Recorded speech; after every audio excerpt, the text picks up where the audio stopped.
Hey, girl. We really got our thing together. We got our thing together real good. And isn't it really nice? I don't know the rest when of the you word. sit and think about it. Isn't it really, Really nice. Dun, dun, dun. Oh, well, this Hi. one, pour one out for Barry White. Girl, did I tell you? I think I have told you this. We found out that Barry White died the day of a family reunion. What? Girl, they announced it on the radio. Imagine if you can set the scene. A bunch of black people in my grandparents' backyard. We all got matching T-shirts on. It's a whole affair. And they announced on the radio that Barry White died. No. We were like, no! I was like 6, so I didn't really understand the significance. Not the prophecy. My family was torn up. It was crazy. So I commend. This one really is for Barry. We love you, Barry. Pour it out for Barry. Damn, That's damn. crazy. I feel like we should start with a good old-fashioned toast. Okay. In typical fashion, I always propose it, but I never actually make the toast. I know Tiffany always goes, "How about a toast, ladies?" Never have and anything then we prepared. all raise our glasses and she goes, "Someone else do it." Who's got it? Same thing with prayer. Always ready to pray. You- Never have a prayer ready. Now, if somebody would do the honors. Okay, what do we cheers to? Cheers to We're Your Girls. Oh. Boom. Cheers. That was cute and sweet. I like that. Welcome to my living room. This really is my real couch and my real living We room. really sitting on this couch. Mm-hmm. Yeah. We're doing a podcast. Yeah, and it's the perfect setup for It what we was. have in mind. So really excited to really live in this space, even more than we already do, because I really do be holding up this couch Every week. every week. And that's what I love about it. Yeah. Which brings us into our segue of why we made We're Your Girls. Because I know what you're thinking, because what I'm thinking. Did the world really need one more podcast? And we said that going into this. We really was out here like, damn, is it really necessary for our voices to be put into the fold? But the answer is yes. It was necessary. It is, yes. And mainly that is because of the community that we've built online, which has been so cool. Yeah. I would say the resounding feedback we get is that people like being part of our friendship, and they see their friendships in our friendship, or maybe you're watching this and you're looking for a friendship in which you can really be yourself. Those are the comments that get me the most, or the women or people in general who say like, I'm looking for this. How did you find it? Yeah. And that's really, really, and so I thought, well, why don't we bring people into our living room? This really is our living room. Yeah, Why don't we bring people into our living room every week? Because everybody deserves to have somebody that they can laugh with, kick their feet up with, complain with. Yeah. That's what you need. You really need two ladies that resemble Wish Mary J. Blige. 1000%. I think that's it. I think that this fills a need that a lot of people have that I don't even think I realized. No, me that a lot of people have. neither. Like if I were looking in on our relationship, I would also be like, damn, like how do you find something like that?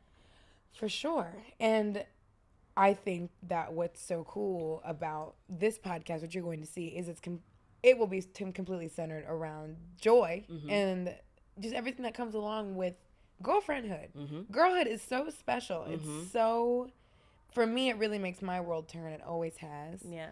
And I will say, before meeting you, I did not feel that way because I didn't have the best examples of like what real and genuine and healthy female relationships look like. And you've completely changed that for me. Like this relationship has completely changed that for me. Stop. I mean, Cut the cameras. That's true. That's too sweet. What can I say? Well, I had a single mom, and we were both raised by independent, strong, incredible women. A single mom that worked too hard, who loved the kids and never stopped. It's 2 jobs, but yes. Yeah. Reba. My mom does resemble Reba, actually. That's valid. She sure does. A hardy white woman. We love her. She's incredible. She really Her name is Wendell, is. She's good people. which explains why I am the way that I am. My mom's great, but I always say that I was really raised by my mom and all her girlfriends because our house was a revolving door of just these various women of all shapes and sizes, from work, from her, just from her life, that would come into our house, sit in our kitchen. I remember my Aunt Kelly would sit with the back door open. She'd smoke out the back door. They'd all have a big bottle of wine, all these women around the table, and I used to be coming in and out of the room. Yeah. Listening to these grown women talk. And you were the only girl, too. Yeah, I'm the youngest. I have 3 older brothers, but I'm the only girl.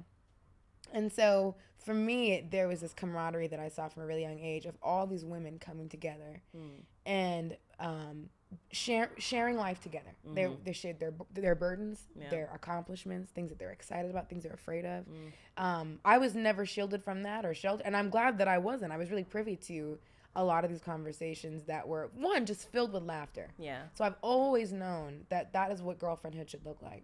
It should look like people that you are genuinely and truly having so much fun with, that you can cry with, that you can lean out the back door and smoke a cigarette with. Secretly smoke your cigarette. Meanwhile, my mom's like, you really should quit smoking. And she's like, yeah, I know. She did eventually quit smoking. Oh, go Kelly. Okay.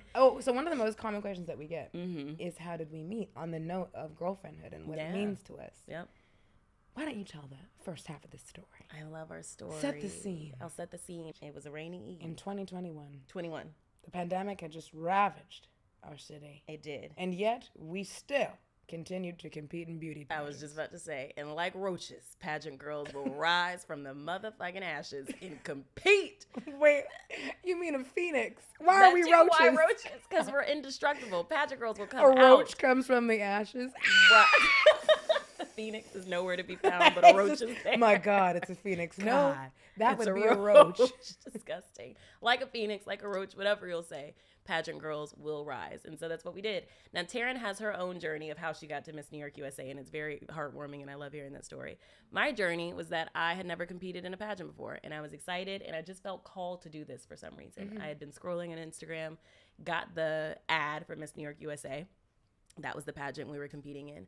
And I said, well, let me try it. So I bankrupted myself to get to this pageant, but really didn't have expectations of like meeting or making friends. Really? So, absolutely not. I wanted to compete. And see, and I love rolling up to it. I show up to a pageant and I'm like, all right, ladies, gather around.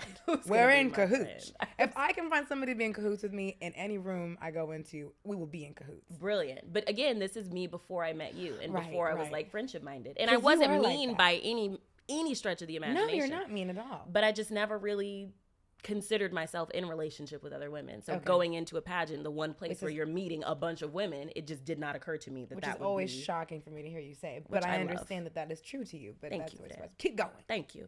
So you show up, ops everywhere. Ops everywhere. One of the ops that I see is your ass. And you're talking in French to, I don't remember her name and I won't say it. Oh, there was a young lady who was French. And that was the first time that I actually saw you. You were talking in French to this girl and I was walking by like, that's cute or whatever, and kept it stepping, but I didn't say anything. Hours go by.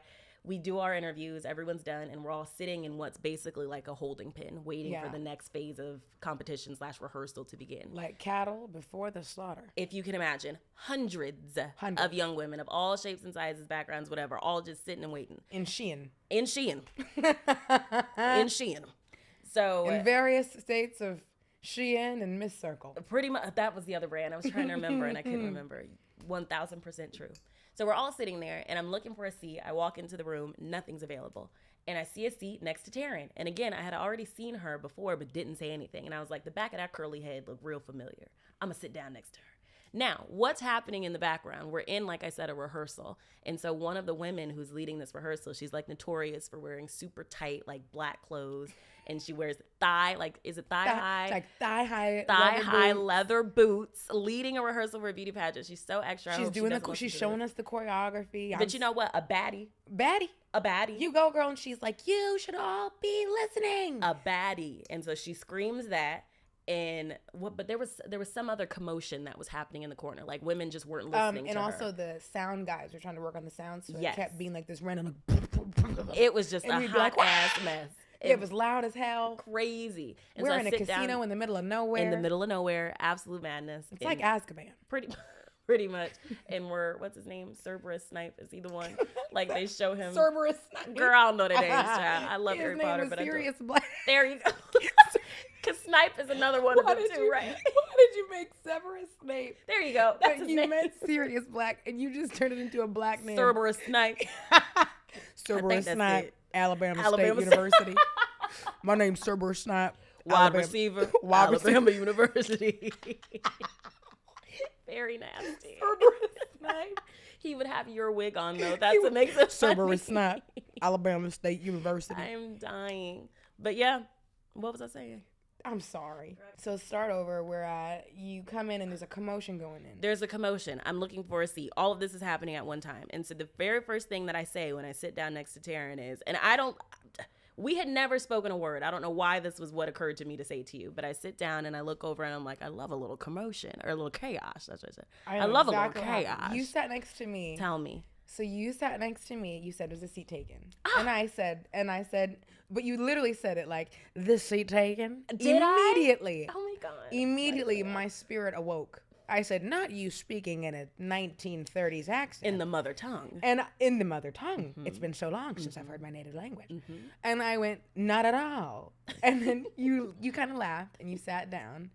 And now we're already in the accents. Yeah, we're thick. Mind you, just two girls in a beauty pageant. Had never talked.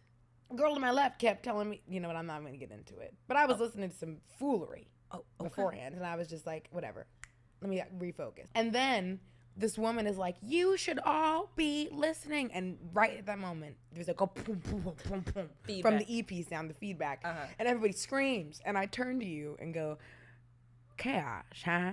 And then you look back at me and go, "I love a little chaos."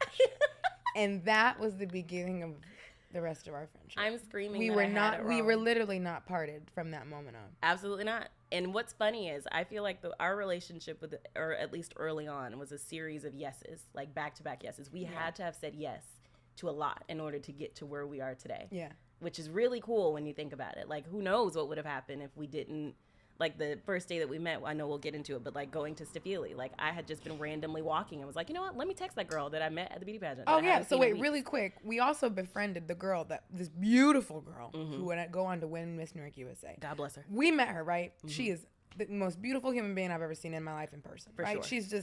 She looks like she's been edited. For sure. What is an oil on canvas doing at lunch? Correct. That's what I think all the time. 1,000. So we meet her. She's lovely. She goes, "Oh guys, I hope this is my year." And I look at Tiffany and I said, "We ain't gonna win. We ain't got this in the And bag." then Tiffany goes, "Let's pack up."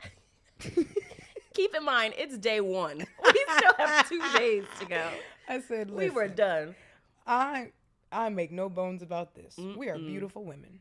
But this ain't it. This isn't on my year. This ain't it. But I do remember being backstage, like we made the top whatever. We made the top 21. And then once we didn't make the next cut, we were still backstage. You were back there making some crazy joke that I do not remember. Mind you, this is important. Say it. So we make top 21. There's still footage of me and Tiffany, who had only just recently become friends. Yeah. And she was Singleton and I'm Smith. Yep. So it goes, candidate number, blah, blah, blah. Here comes Tiffany Singleton. And then down the runway, here comes me. And we're in bikinis. Our bikini, when you're in a pageant, your bikini is glued onto your body. Tight. Literally. Yep. Like it's with butt glue. So they glue it onto you. They smack your ass and send you out on the stage. True.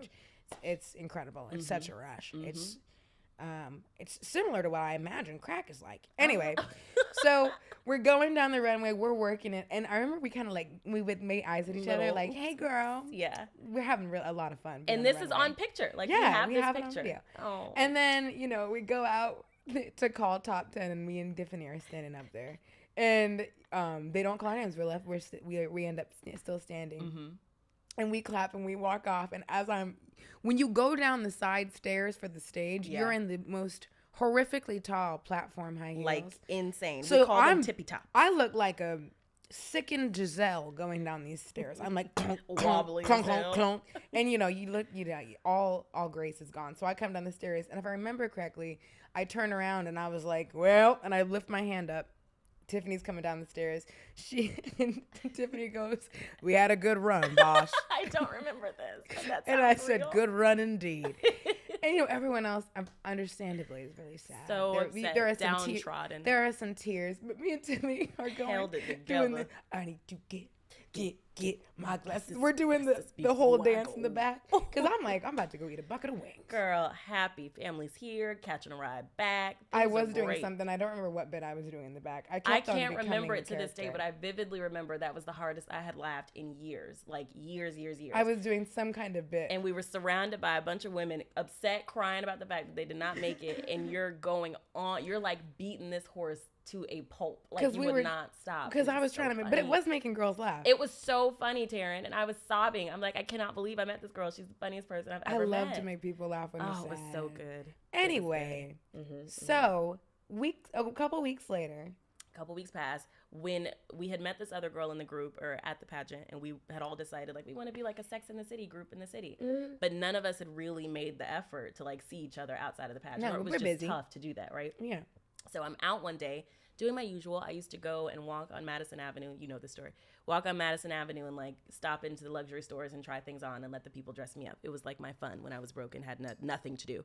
So I was doing that one day. I had walked past Stefili weeks before because I worked. You're about to blow the spot up. About to blow it up. Oh yes. Stop in by Stefili.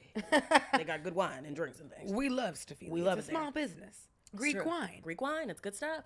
Was walking past Stefili and was like, you know what? I want to get a drink. Let me text the girls and see who's available. The one girl wasn't free, but you were. Now, mind you, I'm sitting at my desk in a call center. Mm-hmm. I had studiously been not doing my work for at least 2 hours. Screaming. Because I hated that job. And I'm sitting there. I literally, when I worked in corporate America, I don't care anymore. It's fine. Say it. What are they going to do? Fire me? Say it. In my last like hour and a half at work, I'm just watching the clock tick down. Girl. I would just open a little Word doc and just to look like just look busy. Just because I'd be like, this last hour, what can I really get done? Girl, I would say that at hour 3. What can I really get done? Back to what this show's actually about. Mm-hmm. Smash or pass? Oh. Lord Farquaad. Smash. Good head of hair on him. I hate that I said that. He's wealthy. He's got coin. All he wanted was to settle down. Really. Lord Farquaad has forever been painted as the bad guy. When in real, he was looking for a wife. That's true. And no, actually, he wanted to be king, so he had to marry a princess. That is true. That's the more correct statement. Yeah. Princess Fiona. If you like pina coladas, get caught in the rain. Number 3, my lord. He's choosy girls. No, he was like, number 3, my lord. 3, my lord. I mean, he was going like this. Yes, 2, exactly. Number 3, 3, my lord. Oh, man. Oh, that's from Shrek. Sorry. That's from Shrek, if you didn't know. This is what it's like to go out to drinks with us. We're just inside jokes. Everyone hates it. Sorry, it is what it is. We're working on it. We're getting better. I don't think we're getting better. I have hope. I think we're getting worse, actually, with time. It's true. People straight up tell us, like, damn, it's like y'all speak a different language. I know, the brain is rotting away. Yeah. Anyways, but if you speak our language, welcome to the podcast. It's fine. I think there are some people out there that have totally followed this all the way through. 1,000%. And to you, I'm proud of you. Bravo. You may have ADHD. You should get that checked out. You should get that checked out. I was going to say that. You should be evaluated. But it's a beautiful thing. It's true. So anyways, the point is that night on, I mean, we laughed, we cried. Mm-hmm. And I remember literally being like, I know that this is going to be an important day in my life. Like us becoming friends, this is going to be important. At the time, you worked for a corporate company. Yep. I worked in a call center. Yep. I don't think either of us were happy at our absolutely not jobs. I was severely underpaid and unhappy. Absolutely. And so it's really cool to have gotten to grow together. You now own your own business and I own mine.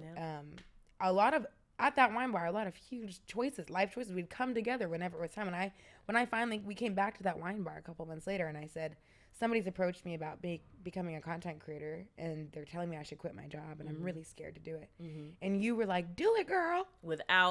Keep in mind, I too am broke. I should not have been doling out this kind of advice. But I knew in my spirit, like it was what you were meant to do. Like, I don't know. I just I never feel that kind of certainty for myself. I won't say ever, but rarely do I feel that kind of certainty. I've always felt extreme certainty whenever you've proposed things like that. And when the time came months later, we were back at the same wine bar and you said, I think I'm going to start my own PR agency. Mm-hmm. I said, do it, girl. Freaking do it. And now on my refrigerator, like you know how we save all of our postcards when we go to restaurants? Yeah, we do. I have 3 postcards now that are like, this XYZ happened while I was at Stefili. This happened while at Stefili. And it's just been this beautiful place that we've had in like life-changing moments have occurred there. And we're not even scratching the surface, but it's crazy. We've been all over the world together. We've danced with Johnny Gill in outside of Stefili wine bar. Crazy. So it's so cool. I think that friendship is, yes, it's like peppered with the icing on the cake is all the laughter and the jokes and the fun that you have together. Mm-hmm. But I also think that my favorite thing about being your girls, having girls, and if you don't have a good set of girls, I really implore you, I'm not going to say go find them because that's easier said than done. For sure. But if there are people that you connect with, that you laugh with, that you enjoy, pour into those relationships. It is work. It doesn't just, a lot of the initial connection, that's not work. That's organic. Yeah. But the actual friendship, the taking time to be together over and over again, to make decisions together, to share your fears together, that is work. That is vulnerable and difficult work. Especially as an adult. Like, making adult friends is no easy task by any means, as we all know. Like, we're sitting here, the perfect example of what that could work out to be. But Lord knows it does not always turn out this way. No. Yeah. But when you put that work in, I think that a lot of organic, just joy and fun naturally does end up coming because you put that work in. It's true. And you're leading with authenticity. I think that's what's more important. Like, I could have easily approached our relationship like, oh, well, you know, I'm cutesy or whatever and don't want to get too deep, but she makes me laugh, so I can just leave it at that. Right. But girl, now, like, was really pouring out heart But and the soul. reason I love you so much when I met you is because you allowed me to meet you as you are. You actually were yourself. And I really liked who I met. Yeah. So yeah, also don't sell the world short on you because you're No. being a version of yourself that you think people want to see. No. Stop that. If we did that, we wouldn't be sitting here right now. Like I always say. I'm gonna nasty cough. Wait. We have an ongoing sorry, folks at home. We have an ongoing inside joke that whenever we're about to say a word, we say, like I always say in front of it, regardless of whether or not we always say it. Usually it has never been said. So that's what makes it so funny. What's yours, Tiffany? Like I always say. The Atlantic is but a mental barrier. She means the Atlantic like, Ocean. what? It's like I always say. Mm-hmm. Life is really just a pageant. You've never said that. That's good though. But now I'm going to always but now say you it. have to. It's actually like a good memory exercise too, because then you actually remember it. But Yep. listen to me. Uh-huh. You know why life is like a pageant? Why? One thing I always say to win a pageant, which I did go on to win Miss New York. I don't know if listeners at home know that. Anyways, life is like a pageant. Like I always say. You do. One thing I often tell people that are competing and they're like, what's the secret to doing well and competing? And I think this is applicable, honestly, in job interviews and life. I'm curious. Stop doing what you think people want to see. The worst thing you can do, and when I was really young and I first started competing, I would always think to myself, well, what do I think the judges want to hear? What do I think the audience or people want to hear? And everything that came out of my mouth was completely disingenuous to who I am. And there's just no buy-in. Yep. Nobody wants to buy into someone that thinks bullshit. Yeah. Don't bullshit yourself or the world. Be exactly who you are. Stop worrying about what you think people want to hear. And when it comes to your friendships, when you make friends, when you share yourself for the first time with someone or with the world, stop worrying about what you think people want you to say and how they want you to come off. If you're somebody who's very shy, I want you to know you don't have to suddenly become outgoing to make friends. Because how many times have we befriended shy people? And I love my introverts. Yeah. I love an introvert. Yep. I love an introvert. I love an introvert that puts up with me. I do too. That's how you know it's real. Because I'm like a walking, whirling dervish, as my mother-in-law would say. What is a dervish? I'm not sure. We'll look that up. Nonetheless, your point, yes. Don't like shortchange Tasmanian yourself. devil. It's like, that's me. Just gibberish. That's what the inside of my brain is like. My brain is like a symphony played backwards in fast motion. Like that man playing the machine that has all the sound. There are machines that are used to make music in old films. It's like ding ding ding ding chang chang ding tong tong. It's like cowbells in triangles. Ding ding ding ding ding. That's what the inside of my brain is like. So when I meet an intelligent introvert who is calm, they're fascinating. It's like taking a Xanax. It's true. Anyway, What is the point? The point is, don't shortchange yourself in your relationships, especially if you're making friends. Be yourself. Your people will come to you. You will attract exactly who you need to attract, whether that be an introvert, you know an what, extrovert, Tiffany, that's whatever. it. When you're being yourself, you will attract people that actually really like you. Yep. Stop being friends with people that don't like you. Girl. Yeah. Girl. Ow! That was such a word.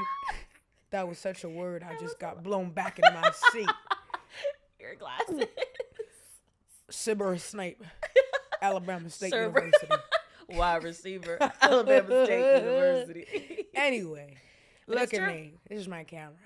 And if you're listening and not watching, I highly suggest you start watching this podcast. Yes, this is what will get them to watch. Be who you are. Be yourself. You are more than enough as you are. Absolutely true. It's like my mother always says. She does actually say this. She actually does say this. Allow your gifts to make room for you. And I think that's very applicable in friendships as well. Allow your gifts to make room for you. I think it's applicable at work, in friendships, in relationships, across the board.